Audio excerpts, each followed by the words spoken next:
So I want to make the best decision for my son.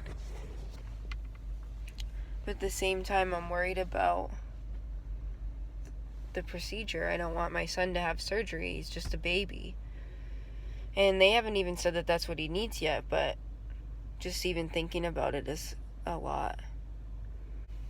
Like, I don't want to think about it because I don't want this to even be really going on, but that's not a reality, right?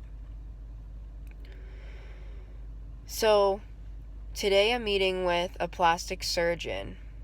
That's the first doctor that needs to meet with me, which I don't understand why I'm meeting with a plastic surgeon and not some type of pediatrician first, or the neurologist, which they said depending on how this meeting goes, I could have to meet with a neurologist, some type of neurologist. And they said that sometimes they just monitor kids and see how it goes, and I'm hoping that's what they say. You know, when the first doctor said that he couldn't feel the soft spot open still, I guess you could say, he called in a nurse practitioner and a student to come in and try to find it. He said, go ahead and try to find it. And they're like, oh, you know, I can't. And he's like, well, yeah, you know, that's why we check for the anterior fontanelle or something like that, like the soft spot that's in the front in the middle. I'm gonna order my coffee. Sorry about that. How can I help you today? Can I get a large iced coffee with 7 pumpkin swirl and 5 cream? Was that 7 pumpkin and 5 cream? Yes, please. Anything else today? No. Alright, you're all set. Thank you. Thanks. So, like I was saying, so I guess it's called the Anterior Fontanelle. Something very close to that. And the doctor wrote on the paperwork that I'm going up to see these people, and that hopefully everything's fine, and that there's a possibility that they'll tell me that it's okay and that we'll just monitor it.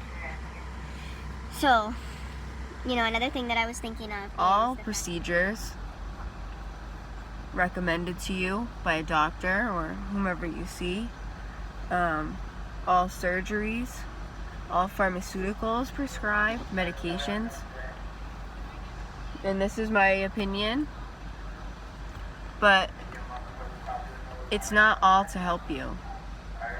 Yeah, that's what it's supposed to be for, but at the end of the day, a pharmaceutical company makes money. Just like they make money off procedures and surgeries. Why do you think there's so many movies and TV shows about doctors that, you know, they say that they actually want to do the right thing? They'll say something like that. Or they'll be the type of doctors that like take over the hospital, you know, and give treatment for free because they believe it's right. And they know that people that have better insurance sometimes get better care, or if you have money to pay out of pocket, sometimes you get better care. It's a business. It's about money. The healthcare industry is one of the, you know, they always say the healthcare industry is a leading industry. It is. It is. They make tons of money.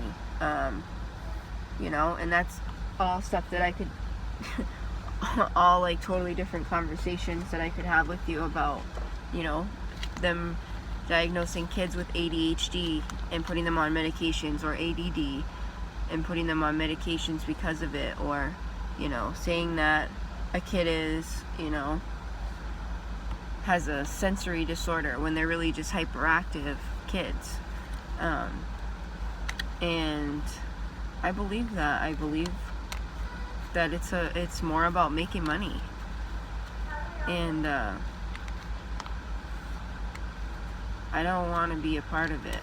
They're not opening my son's head to put spacers that supposedly dissolve, so they're not even going to take him out, whatever this is. I'm not comfortable putting spacers in my son's head, and I don't even know what it is. I've never heard of this in my life, you know, and it's just weird to me. Like, if he would have gone to any other doctor that, you know, because when I feel on his head, because obviously I'm gonna feel him as mom, and you know, this stuff just happened, so obviously I'm feeling around his head, and I feel like a little dent almost. You know, obviously I'm looking lightly. Hold on. 3 or 400 out of 10.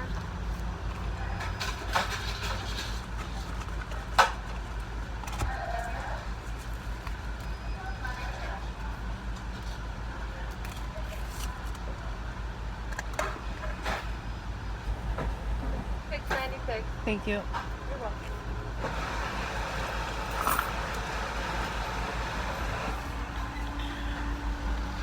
You know, how do you even know what they're even putting in there?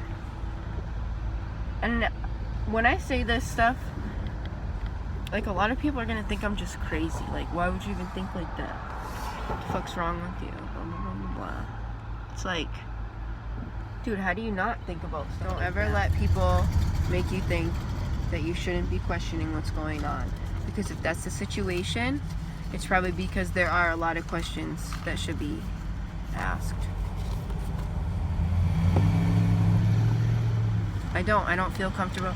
You know, a lot of people are talking about the government implants things. You know, they are implanting the chips in your arm. That's like a credit card and ID and all that, all in one.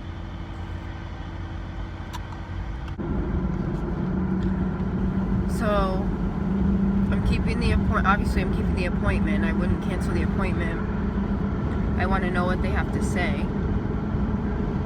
Originally, they wanted me to go down on the 24th and meet 2 different people at, you know, meet the plastic surgeon first and then meet the pediatric neurologist after.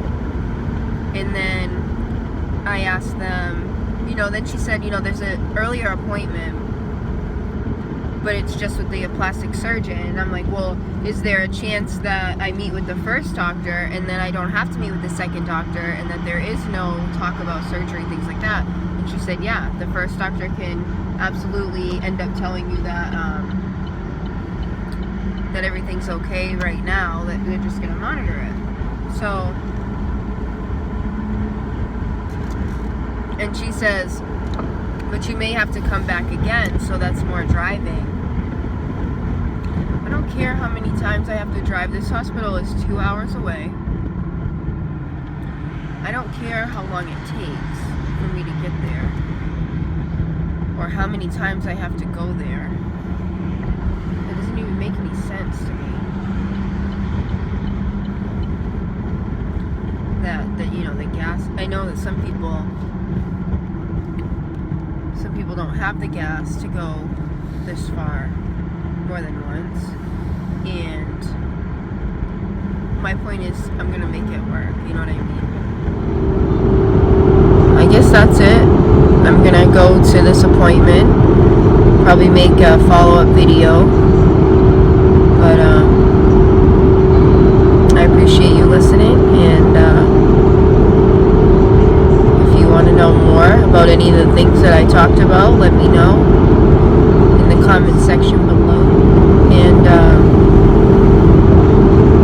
if you've ever been through anything that I'm going through right now with the premature closure of the anterior fontanelle, and you feel comfortable sharing, let me know. I appreciate